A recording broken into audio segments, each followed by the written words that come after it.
How do bicameral legislatures cause gridlock? Imagine trying to get a group of friends to agree on a movie to watch.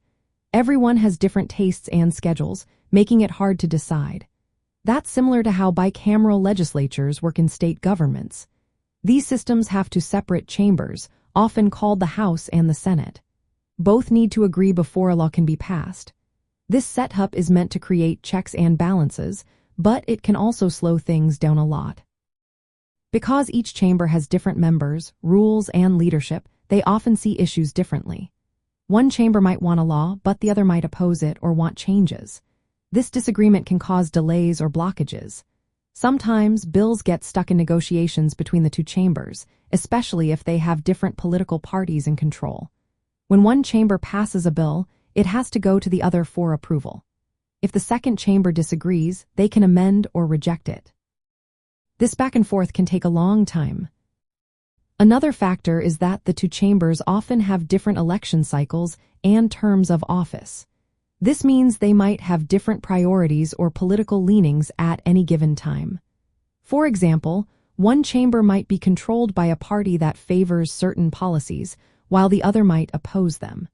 This makes reaching a consensus harder. Procedural rules also play a role.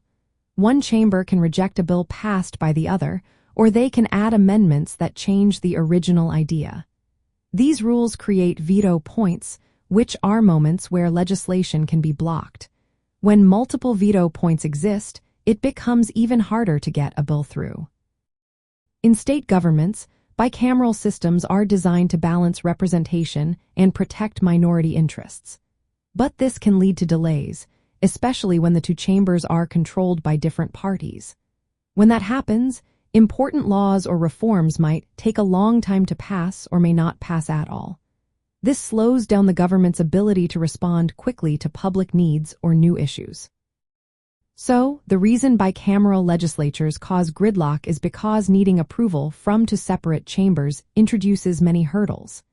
Different members, rules, and political goals make agreement difficult. While this setup encourages careful debate and minority protections, it can also make lawmaking slow and frustrating at times.